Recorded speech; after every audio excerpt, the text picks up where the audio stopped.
Okay, good morning, good evening, ladies and gentlemen, wherever you're joining us from today. We're delighted to welcome you to the 18th Annual Harvard India Conference. We have with us today Karthik Muralidharan, Aditya Chopra, and Prateek Podar to discuss EdTech and if this is a Bharat or India only phenomenon. So I'll start with introducing our guests here. Karthik Muralidharan is the Tata Chancellor's Professor of Economics at the University of California, San Diego. He holds an AB in Economics from Harvard University, an MPhil in Economics from Cambridge, and a PhD from Harvard. He's a research associate of the NBER, a board member and co-chair of the education program at JPAL, an affiliate at CEGA, among others. His primary research includes public and labor economics, education, health, and social protection, measuring the quality of public service delivery, and improving the effectiveness of public spending. Thank you so much for being with us here, Karthik. Next, we have Prateek Podar, who's an entrepreneur turned venture capitalist, working as a principal at Nexus Venture Partners and led deals at White Hat Junior, Quiz, Newton School, Pratilipi, Rapido, and Turtlemint. He is passionate about consumer education, community content, e-commerce, financial services, and healthcare startups. Prior to joining Nexus, Prateek spent 3 years working on his startups in social e-commerce and content marketing spaces. And prior to that, he worked at Morgan Stanley and Blackstone. And he's a graduate of IIT Bombay. Welcome, Prateek. Thank you so much for being here today. Next up, we have Aditya Chopra, who's a senior manager at Samagra, a mission-driven governance consulting firm in India. He leads the firm's education programs with the government of Haryana and Himachal Pradesh, improving learning level outcomes for around 3 million children across government schools. Prateek, Aditya previously worked as an associate equity and an analyst at Trefis. An opportunity to apply his problem solving and people skills to improve governance and create impact at scale brought him to Samagra. Aditya holds an MBA from the University of Oxford and a BTech from YMCA Faridabad. Welcome, Aditya. We're very happy to have you on board. I'm going to hand it over to you now, Karthik, to lead the discussion on EdTech and if this is a Bharat only or India phenomenon. Thank you. Wonderful. Thanks to the conference organizers for putting this together. I think the timing is especially appropriate given I don't think we could have for all the tragedy of COVID. I think people have referred to this as a Sputnik moment for EdTech in terms of suddenly we've all been talking about the potential of EdTech for a long time, but there's literally been no other option given that schools have been closed, and so it really has been an incredibly important year for technology and education.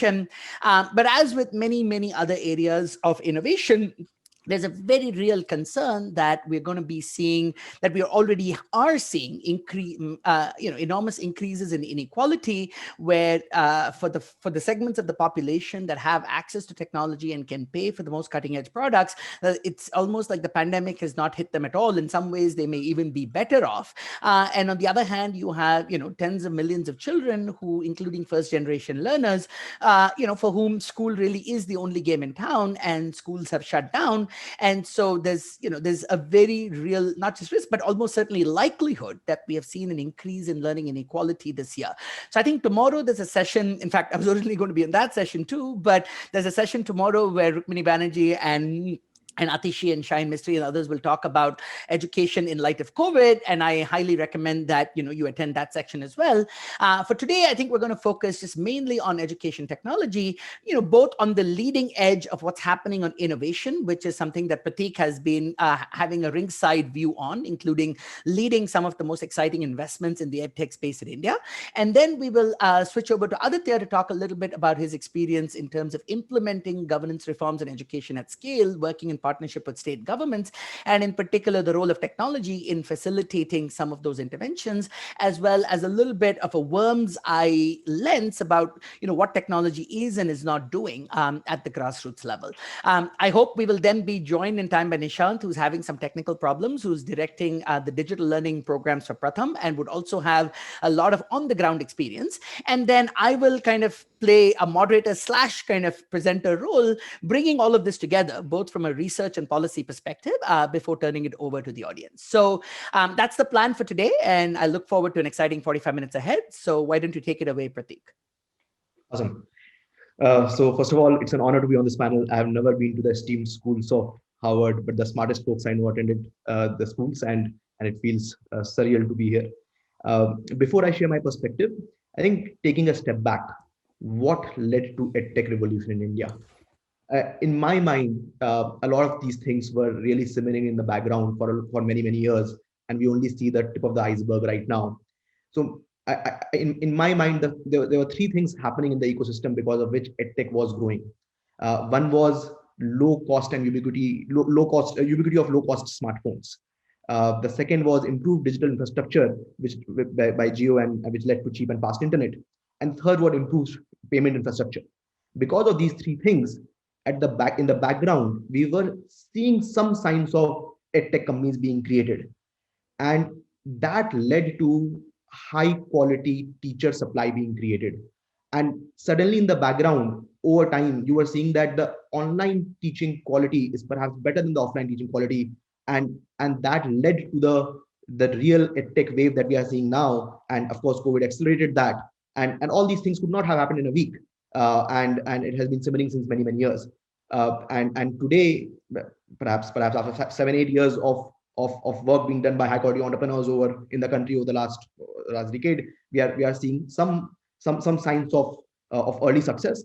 And we should also put things in perspective that today EdTech market is just 4 to 5% of the total education market. So we are really just scratching the surface.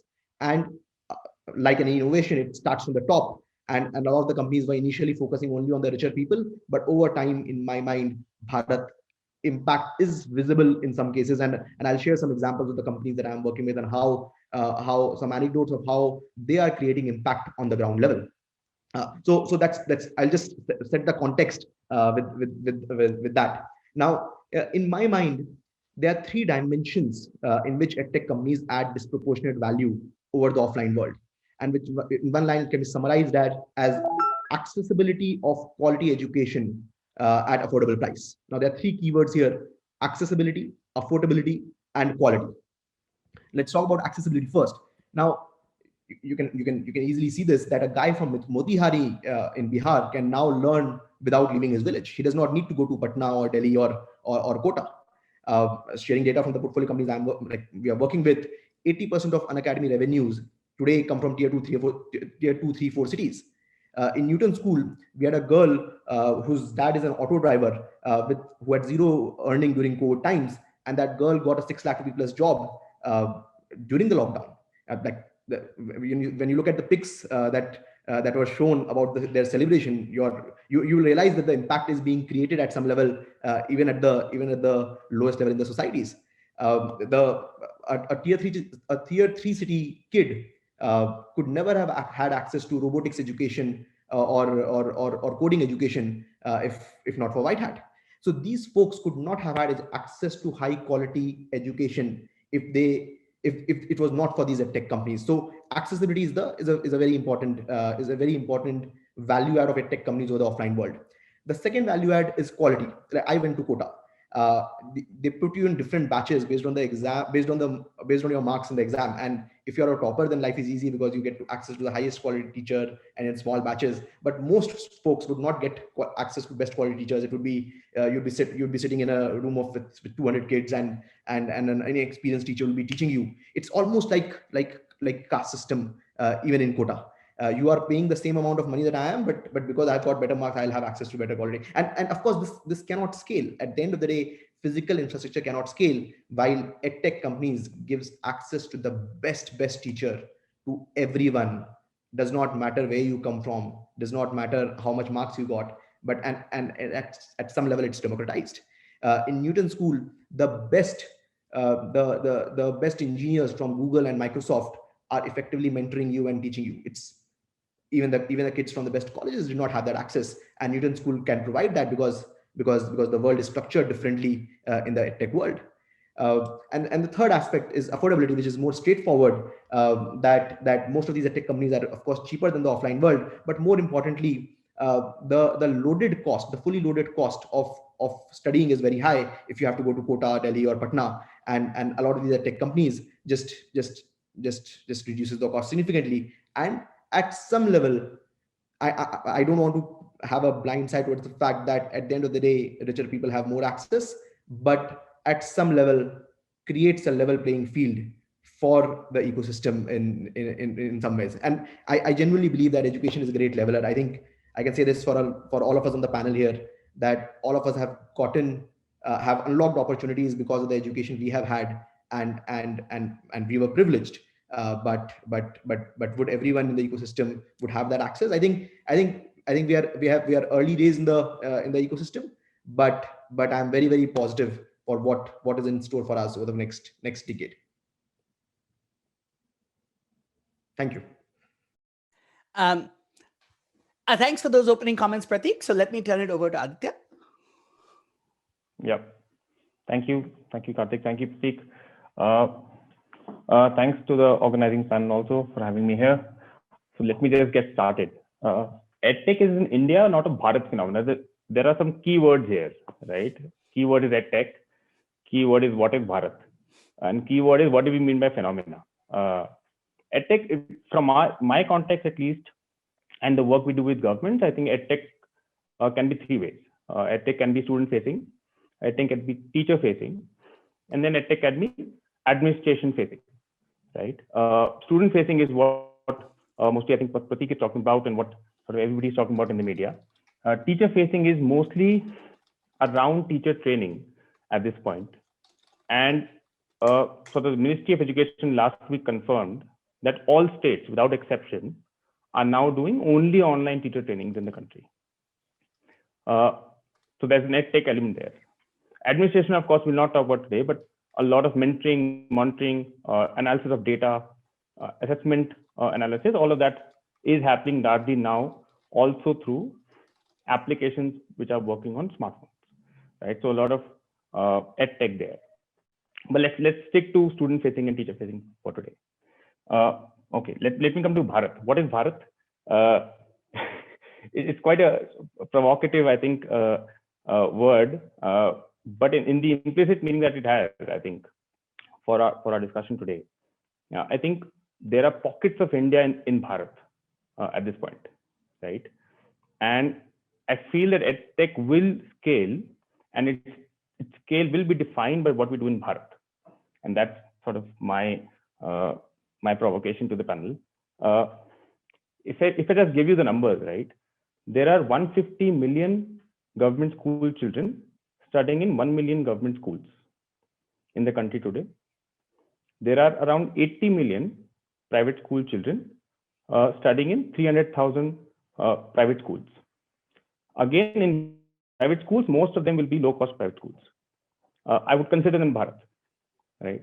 So when we talk about who is in school today, most of the country will be in Bharat, Bharat side of the story. Okay, let's jump to phenomena. What is phenomena? It is definitely confusing to know or to gauge what phenomena is, right? Is it the number of users who are on EdTech? Is it the number of paying customers? Is it some engagement metrics? Is it that EdTech is finally contributing to improvement in learning outcomes? Is it just sort of funding into the space, right? So why are we calling EdTech a phenomena? I think good to deep dive and figure out what metric EdTech is sort of churning. So I'll just spend 3-4 minutes to elaborate on each of those points. Let's talk about access. Prateek talked about access. So a first study last year said that 56% of students in government schools have access to WhatsApp. Now, in the states that we work in, which are sort of Uttar Pradesh, Haryana, and Himachal Pradesh, we get even more incredible numbers, right? I'll flip my side and say that at least in terms of access, I think we are cracking Bharat. Let me share some numbers. So in Haryana, 65% of the 2 million kids in government schools are connected to their schools via WhatsApp, right? And we have sort of unique IDs. We can identify those children of who they are. So what we did was we introduced a concept of Shiksha Mitra, where we said that anybody around a child, could be parent, sibling, could be a neighbor, who was responsible enough and could give access to a smartphone, access of the smartphone to a child for 2 hours a day, could register as Shiksha Mitra. We did those registrations and we got sort of 1.4 million kids registered who had access to WhatsApp. How do they use WhatsApp? So we send material on WhatsApp every week. How do we gauge whether they're seeing or not? We do a proxy by giving them a quiz on the weekend. Even though the quiz is only active for 48 hours, we get sort of 7 to 8 lakh kids attempting that quiz every week. This is incredible numbers of how engaged children are at home, right? So I would say that we've solved for access by tapping into sort of smartphone users around the child who are not parents or not necessarily parents, right? So that's one aspect. In Himachal, we did something different, but again, I think touches a key lever when we talk about online learning. We touched the lever of parent engagement. So we have something called an eSambad app. So this app is with the teacher. The teacher can send predefined messages to parents using the app, right? 99% of schools in Himachal Pradesh today use this app almost on a daily basis. To see how, now sort of we solve for access to tools, we want to now get to engagement. So what we did was we organized e-parent teacher meetings, so ePTMs.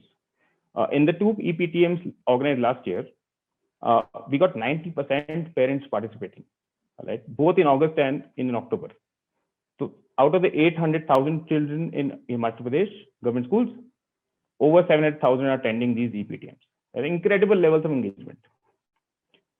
What we did then was to convert this engagement into a student engagement.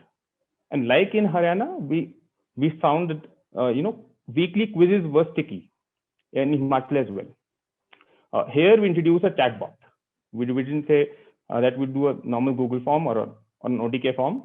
So we introduced a chatbot function where how you engage sort of with your airline booking or hotel booking, the same way child engages with questions, right? And numbers are again incredible. So we have some 65% of students who've done this quiz at least once, about 50% attempting these quizzes every week. So 400,000 children attempting these quizzes every week, right? So I would say that access and engagement is largely, I think, we are getting there. And to Prateek's point, I think COVID definitely has helped. And to Karthik's point, maybe there was no other choice, right? So this is what we're doing. Now, I'll touch upon one key point here and say that while numbers are very, very, very encouraging and incredible, the key difference is all these numbers lead to engagement, not necessarily learning, right? And that I think is a key difference. So we're getting a lot of kids engaged, but are they learning? Is it contributing to improvement of specific learning outcomes? Very, very difficult to say, right? And I don't think that's been the focus as well. So when we talk about EdTech, I think what EdTech will be able to do will be to bridge that gap in the teaching learning cycle of how a teacher teaches in a classroom. And EdTech is supplementing that teaching with, say, help in remediation of the child, help in practice of the child, and help in, say, some formative assessments, right? And then feeding back all this data back to the teacher so that teacher can improve teaching in the classroom, right? And so EdTech is filling in the gaps of a normal teaching learning cycle, is what I think will happen. And it definitely is sort of breaking barriers of location and time, as Prateek said, right? When I mean by location and time, so it's happening digitally as well as in person. It is happening in school as well as at home, right? But there, and I think the relevance of EdTech will be more in Bharat going forward. Why do I say this? Now, despite the engagement through WhatsApp and other channels, I think it's largely been a washout year in terms of learning outcomes. And what this means is that children are now behind, and they suffered learning loss, and they're behind what they should have known by now, right? From what they should have known at grade competencies, and they would have forgotten some of their previous grade competencies as well. So what becomes key is remediation. Now, I think Nishant will concur with this, and so will Prateek, so will Karthik. I think that teaching at the right level sort of solves for remediation, right? What we don't see at scale is the ability of every teacher to be teaching at the right level, because a teacher is sort of teaching to 30 kids, 50 kids in a classroom. How do you do this in a 1 hour period or a 40-minute period? So I think there technology can play a role in helping identify the weak from the better students, and then tailoring some remediation, some formative assessment to each kind of student at their level, right? Just giving you some examples of what some of the governments are doing to bridge this. So in Haryana, the state government is saying that we'll give 1 tablet to each child for all grades of 8 to 12 in the state. That's 800,000 tablets. West Bengal is doing something similar. Punjab said that we'll give smartphones to children in grade 12. So 80,000 smartphones distributed. Tamil Nadu did something very interesting. They said we'll not give you any devices, but we'll give you 2 GB data daily for the next sort of 8 months, right? And you use it for whatever you want. So as I just conclude my opening remarks, I'll just focus on, I think, what we think would work, right? What we think would work, I think, is just 4 things. Some form of parent engagement, right? In Haryana's interventions, what we found is that there's a high correlation between parent engagement and then how a student engages in a weekly quizzes, right? So parent engagement, I think, becomes key, especially for Bharat. 2, I'd say that we have to make teachers a central part of the program. These programs, at least in our experience, will not be sort of as efficient without teacher getting involved, without teacher getting data to sort of feed back her teaching in the classroom. And of course, aligning what we are doing in EdTech with what happens in a classroom, right? In terms of curriculum, lesson plans, and so forth. The third, I'd say that we have to keep it simple for the student. There's this incredible amount of information overload, EdTech overload, and just keeping it simple for the student, I think, would work. Of course, with certain nudges, with the appropriate amount of incentives, it should work. And especially in a Bharat context, I think making it financially viable is very, very critical. For government schools, I think government bears that cost. But of course, we can explore, and think we are doing some experiments where we can experiment with a co-funding model where a parent pitches in and say a government also pitches in with some funds to make it work, right? So I think just parent involvement, teacher at the center, simple for the child, and some financial viability can make it work. Perfect. Thanks, Aditya. So I think we have Nishant who's able to join us. So let me get Nishant in to just talk about Pratham's digital learning initiatives, as well as his experience from the field with regard to how technology has helped address some of the gaps that have emerged from school closures during COVID, as well as the gaps he's seeing on the ground. Thanks, Karthik, and hi everyone. Great to be on this panel. I think the topic itself is something very crucial that we all should address at this point in time. One of the things that I continue to say Pratham, whether to go digital or not, is during this period of the pandemic, the threshold of the government's accepting digital or technology or edtech for that matter has been crossed to a large degree.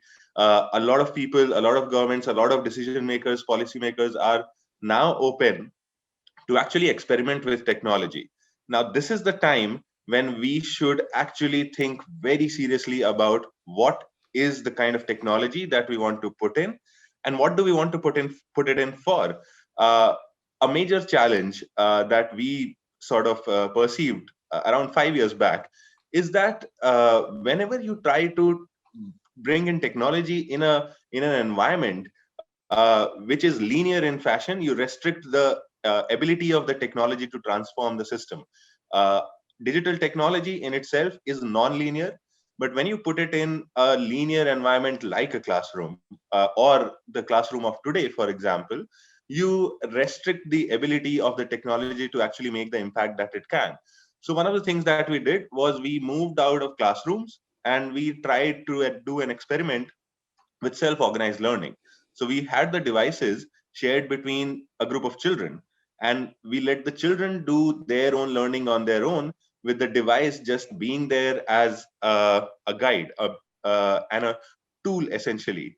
So the first challenge, as I said, was trying to put technology in a very linear, very restrictive environment. The second challenge is to try and see or to see edtech or technology as the silver bullet solution, as something that you give a tablet to a child and voila, it's done. Uh, One of the things that we have been trying and have been doing until now is to always use that device as a tool rather than as a consumption device. So we don't just create content which someone has to watch and then magically understand everything. Rather, it's a trigger. We call them triggers. So you have to watch a video where you'll see a science experiment, and at the end of the video, you will have to create an assignment of your own, shoot its video, and submit it. Now, it is important to understand that learning fundamentally happens by doing, not just by observing. And that is something that we can do in the classrooms, that we are able to do in the classrooms. And whenever we try to move to the edtech arena or domain, in order to save scale, in order to save cost, we always try to say that let's try and restrict ourselves to the environment which is digital, and not sort of go. I think this is a term I heard a few days back called phygital, which is physical and digital. But that is something that is very, very crucial to understand, that without uh, doing, learning does not really happen. And for that matter, over the past 5 years, Pratham has been experimenting with a hybrid learning program. The idea there is to see how self-organized learning can work. We started with around 400 villages, and the simple idea was we went to villages, got children between groups of grades 5 to 8, asked them to make their own groups, and these groups shared a device, shared a tablet, which was preloaded with some learning content. Uh, these were mixed age, mixed grade groups. These were not divided by grades. The content also was mixed grade. So we started with English, math, and science, but over time we have actually improved the content, I must say, in what we provide as domains, and gone to learning for life, learning for school, and learning for work.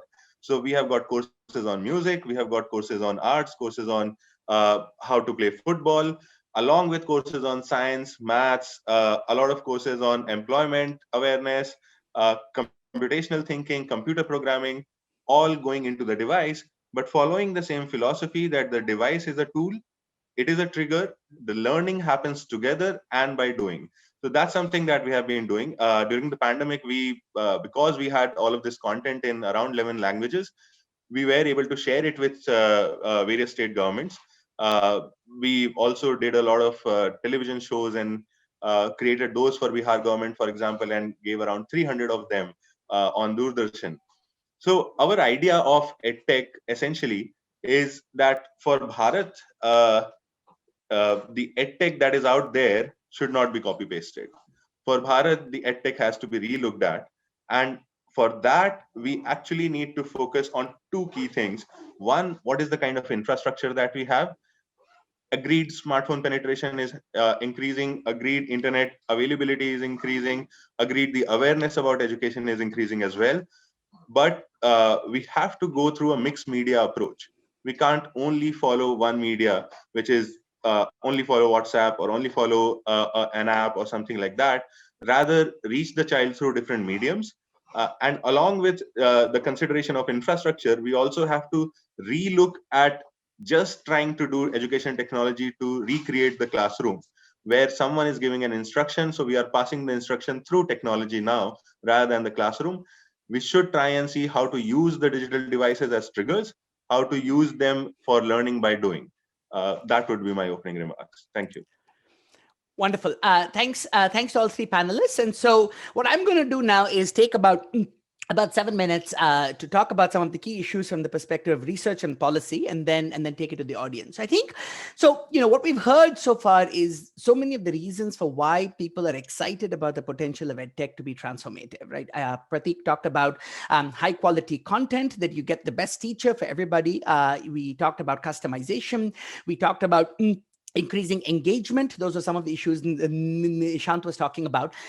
There's the promise in terms of increasing the speeding up the feedback loop for how students learn, get feedback on their work. So so it's not surprising, therefore, that we're also excited about EdTech, and the world in Silicon Valley has been excited for quite some time. I think the problem, though, the bad news is, and again, this is something that Aditya was referring to, which is, we're able to observe engagement and observe interface, but we have very little hard data on learning. Okay. And so when you go look at the research, unfortunately, the evidence is all over the place. Okay, so you have some studies that find striking positive effects from EdTech. You have other high-profile programs that find zero effect on learning, and then you have other programs that find a negative effect. Okay, so to give you an example of the zero, this very kind of high profile one laptop per child program, which was touted as something that would transform education, when they did a careful randomized control trial in Peru, the effects of that on learning outcomes were basically zero. There was another well-known study published in the QJE where you look at the impact of giving computers to middle school students in Romania, and the effects were negative because the kids were happy playing games. Okay, now on the other hand, we also have some striking positive results, including my own work in Delhi, and we're now expanding. And this is, in fact, there's a lot of HBS connections I'm going to make in my talk today. So, but this is Education Initiatives MindSpark, right, where Pranav, who's an HBS alum, has been one of the leaders of that program. And what we found. So let me show you a couple of. I'm just going to share a couple of slides, okay, and showing you. Just give me 1 second. Yeah, so I'm going to share a couple of slides that will highlight some of these key facts. Okay, so here is a picture. Here is a picture which I consider perhaps the most important picture to understand education in India today. Okay, and so this is coming from about over 5,000 kids across 40 schools in 4 districts in Rajasthan, and this is part of our MindSpark scale-up evaluation. And what you're seeing on the left-hand side, if you look at that math graph, okay, the x-axis here is showing you what grade the students are enrolled in, and the y-axis shows you what is the actual level of learning that they have. Okay, now if you're on the 45-degree line, that's kind of where you need to be to keep pace with the syllabus. Okay, but in practice, the average rate of learning is about half of what is prescribed in the syllabus. That's the red line. And so you see, by the time you get to class 8, your average learning level in a government school is about at the 4th standard level. And this is true. We've seen in data in Delhi, we've seen in data in MP, we've seen in data in AP, in Telangana, so this is widespread. Okay, now, but the real challenge and I would say the hardest problem for education in India today is that if you look at this graph, what you're seeing is that each dot here is 10 kids. Okay, so if you look at this in grade 8, what you're seeing is that there's kids simultaneously sitting in a classroom who are at 2nd grade level, 3rd grade level, 4th, 5th, 6th, 7th, and 8th. Okay, and this partly reflects our no detention policy and the priority placed on preventing dropouts. But the flip side of that is you have created a situation that is almost impossible for a teacher to handle, because the kind of variation you're dealing with in a classroom is almost inhuman and impossible to manage. Okay, and by the way, this is essentially only the government school distribution, right? So you're not seeing the private school part of this distribution that might be further up, as well as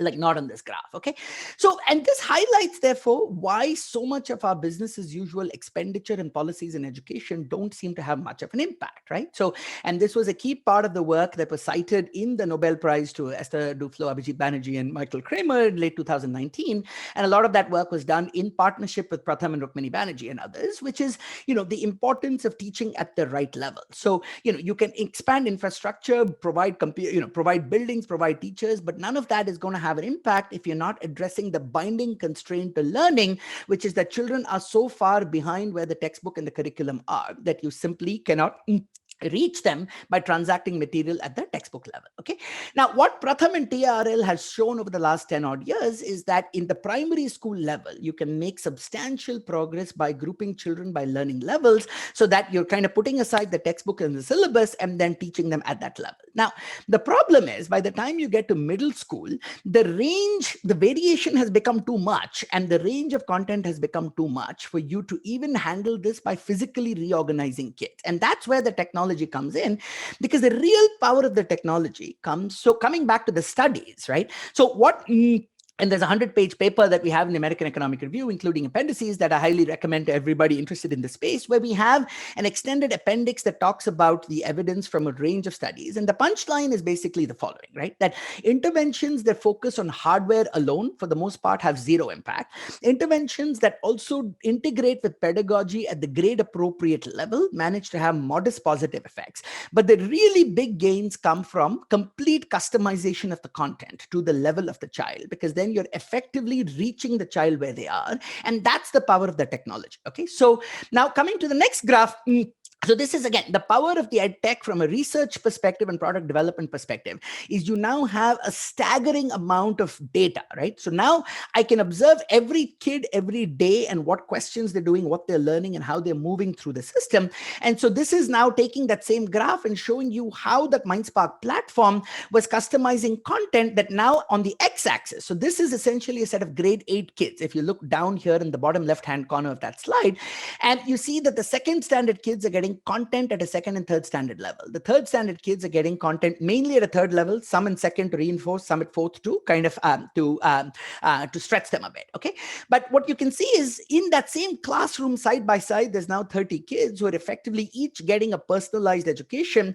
And the role of the teacher is still important, but the role of the teacher now becomes more as kind of a coach who's able to support with adherence and support when the children get stuck, as opposed to transacting the same content across the board. Okay, so there's a certain amount of reimagining of the role of the teacher that will need to happen alongside this.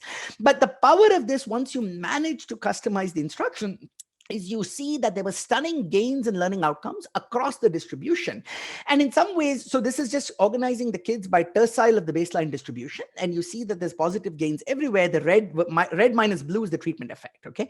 But the really important point is if you look at the bottom third of the classroom, the bottom third in the blue dot actually shows you that they were learning next to nothing in the regular classroom. And that's because they were so far behind that it didn't matter what the teacher was doing, that you weren't actually learning much, okay? So this is the part that makes me optimistic about EdTech as something that can reduce inequalities, because by meeting children where they are, there is a vast majority of our children who've been abandoned by the current schooling system, that's going to allow us to sharply accelerate learning for these kids.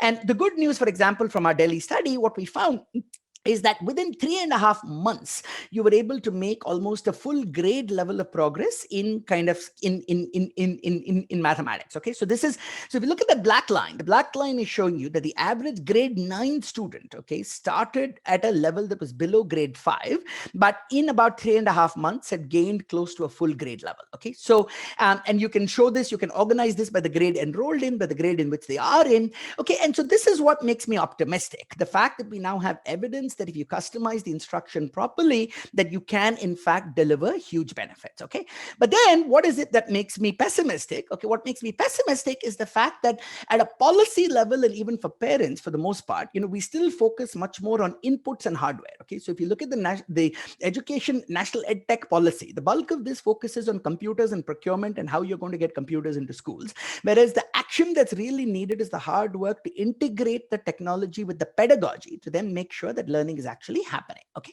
so as with all of these things, I think so why am I optimistic? I'm optimistic because what the research on education of the past 20 years shows is that the binding constraint to learning outcomes is governance and pedagogy. Okay, and the technology deployed the right way allows you to both crack pedagogy and governance, right? Because now you can observe what's happening at the child question level and be able to track, monitor progress.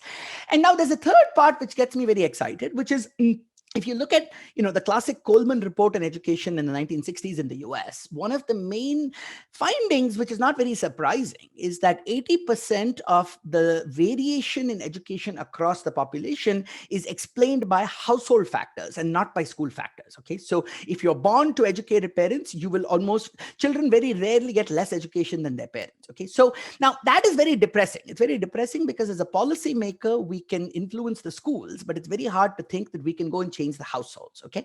But part of the reason for that was the cost of reaching the household used to be prohibitive. Okay. Now, what's happened now with kind of the WhatsApp revolution is that for the first time, we are reaching households, and you're starting to see substantial impact of leveraging parent engagement. And so another shout out to an HBS alum. So this is Aziz Gupta, who used to be at Pratham and then was at HBS and now recently founded Rocket Learning. And so, my team is working with them right now, and they are, basically working with these WhatsApp groups and kind of have a whole bunch of micro content that looks very, very promising. And so we're looking forward to evaluating that. Okay.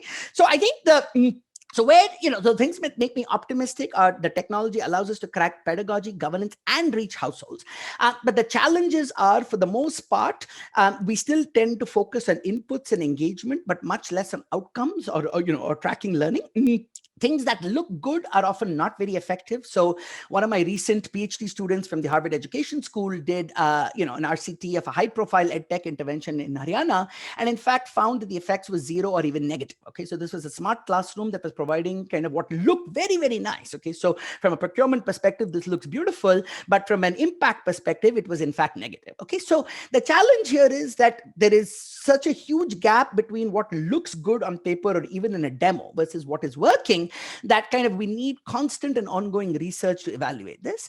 And then the other thing is, and I was saying this earlier, which is I'm very happy that this is a conference that jointly put together by the Harvard Business School and the Kennedy School, right? Because the nature of innovation in most societies is innovation is driven by what the top end of the distribution is willing to pay for. Okay, so where private capital will go and make investments is going to be where the top end of the population is demanding cutting edge products. But where then you need policy and philanthropy and much more concerted action from civil society is how do you take the expanded possibilities that have been made possible by the research and innovation tailored to the top end of the distribution, and how do you accelerate our ability to get that kind of innovation to the bottom 90% of the population.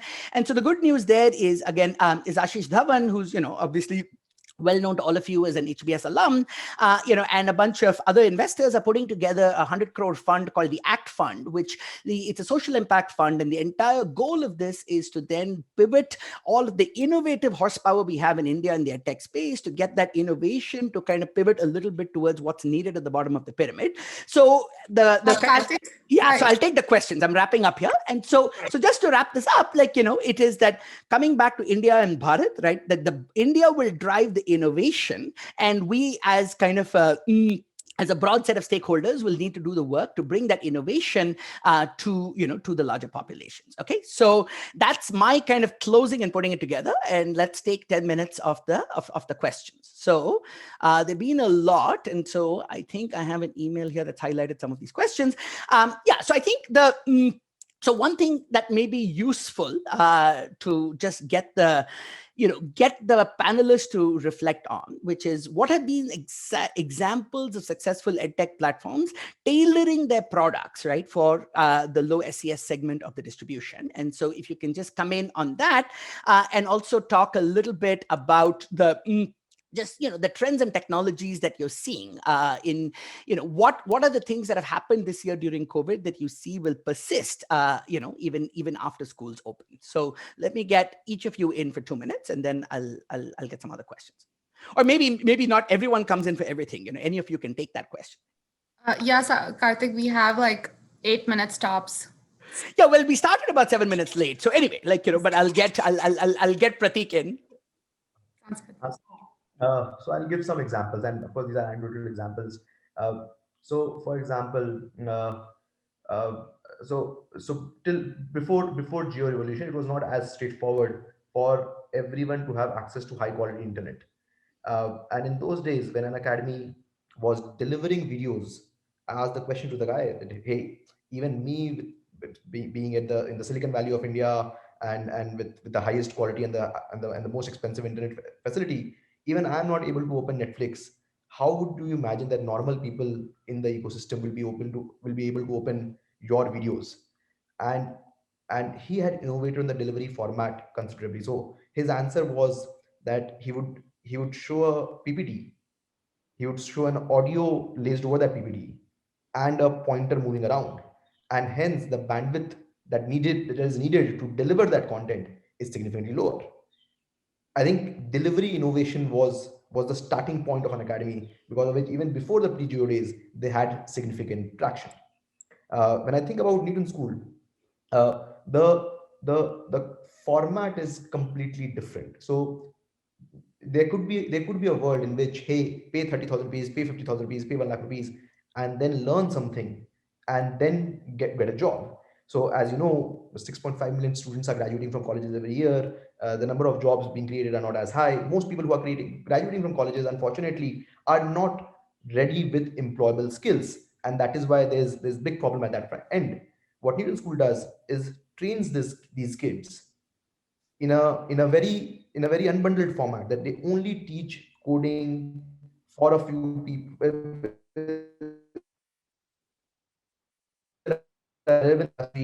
do not focus on the social aspects of the university, etc. And for these motivated kids who are getting access to the highest quality teachers, getting access to the mentors working in real jobs who can teach them about the industry relevant skills, which understandably colleges cannot adapt as fast. The kids that graduate out of Newton School are significantly better. And Newton School changes the payments mechanism as well, that you only pay after you have got a job of a particular level. So it's effectively risk-free for the kid. It's risk-free for the employer, because employer does not need to pay anything to hire the guy.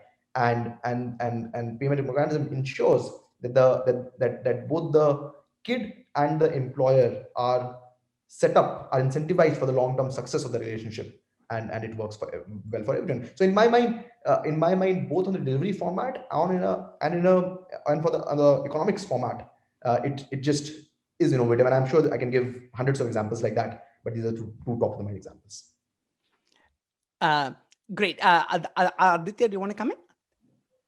Yeah, very quickly, I'll just take sort of half a minute to 1 minute. I think what Karthik shared, we've seen it work, right? We've seen Locket Learning do something innovative with parent engagement, with nudges and so forth. We've also seen WhatsApp being used by kids where parents are more engaged. What we are not able to see very quickly is personalized learning happening when there is no device in front of the kid, right? And so through a WhatsApp, you can't do personalized learning, right? It's very, very difficult. And so to have a device in front of the kid, again, two models. Maybe you give one device to each child, and that requires a lot of hardware procurement that sort of become infamous now because that's the only thing that the government focus on. But it has to be sort of married to, the pedagogy in the classroom, to the teacher being at the center and so forth. The other model is what Nishant was talking about, is when you give a device and you sort of let some few kids share it. Now it becomes important how you group those students, how you get them together. Are they at the same grade level? Are they not? Can you have a less intense model where all this happens automatically? So all these questions sort of arise, but definitely for a personalized learning to happen, I think a device is required. How we get to the device is, I think, the key question. Nishant? Yeah, very quickly, just two examples that I want to talk about. So the first one is Wise app. That's something that works on 2G internet, uses audio lessons, developed for the need of Kashmir under lockdown. But definitely the approach there was something that we need to realize, that if we don't want to depend on internet quality or on device availability, then we have to design for it. And the second one that I want to talk about is Colibri by Learning Equality. It's a learning management platform, learning management system, but a very important feature of what they have done is content delivery offline, with various mechanisms of syncing the content, either by physically going there or by setting in a local hotspot, and various other things. Once again, designed for the kind of infrastructure scenario that is there. So those kind of approaches, I think, are very crucial to when we think about what are the challenges we are trying to address around infrastructure, around internet availability, device availability, and others. Great. So I think we're almost out of time. So let me end with one final question and kind of when I teach a class on the Indian economy, one of the things I say is that, India matters both intrinsically because of its sheer scale, but also matters for the world as a source of kind of low cost and frugal innovation that matters particularly for other developing countries, right? So what I'd like to quickly get each of you in on is, your thoughts on which parts of the innovation that's happening in India right now are you seeing travel globally? And is that something, Pratik, particularly as an investor, when you look at the companies you're picking up, what are they doing, and is there like what are the examples of success, or are they going to do best just by focusing on India? And conversely, Aditya, Nishant, in terms of just the global crisis, I was on a panel last month with 3 education ministers and the World Bank's head of education, and every country in the world, every education minister is concerned about exactly the same problem, right? Which is growing inequality in light of COVID. And so what does India have to teach the world, with regard to what we're doing here? Karthik, I actually think that it's less about. It's actually more pertinent for me to talk about the market than the innovation. I actually believe that folks in the developed economies have access to government uh, education, which is and hence everyone has access to high quality education because the government has done a lot of work and the physical infrastructure is very high quality. In India and China, because the offline government driven education was not deep enough, that is why we are seeing deeper penetration of edtech. First, second, in my mind, because we do not have as many opportunities as in developed economies, we are seeing people needing education much more because that is the way we differentiate ourselves and transcend orbits. In my mind, because of these two reasons, edtech companies in India are significantly larger than tech companies in India and China are significantly larger than tech companies anywhere else because the requirement is very high. I'm not claiming to say that we have solved the problem completely, but the market in India is so large that we actually, like, for a lot of other things we think, hey, US market is larger, right? Commerce, US is so large, India will be 1/10 of that, like that. In education, we actually think that India is a much better market than US, primarily because the problem we have is much larger.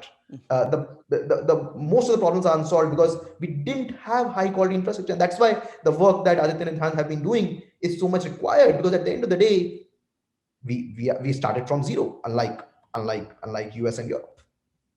Great, thank you. Let me quickly get Aditya and Nishant for 30 seconds each, and then we'll close on time. Yeah. So very quickly on COVID sort of increasing inequality, I think what we've seen in the government education space is that if you're doing stuff through WhatsApp and there's one device at home and there's a sister and a brother using the same device, the brother gets first priority, right? And so how do you solve for the girl also getting access to the device? One simple thing that we did was to enable each form to have multiple logins, right? So you use the same phone, you use a login for the brother, you use a login for the sister, and then you track who uses it more. Another thing that we did was to have more parent engagement around including girl children in their home learning, right? Another thing that happened was, if you're opening school selectively for a few hours, let the child come to the school, let the girl child come to a school on a high priority, because then when she's at home, she's also doing all the chores at home and so forth. When she comes to school, she gets some sort of undivided attention on education, and the boy can sort of come alternatively and study at home, right? So very, very simple sort of things happening, largely centered around how do we increase time on education for the girl child, right? And so I'll not take more time. Wonderful. Thanks, Aditya, and then we'll wrap up. Nishant. Thank you. In terms of what probably India can teach to the world, one very important thing that a lot of different initiatives are trying, including Pratham's, is involving the community. So parental engagement is something that, in a manner, is by default.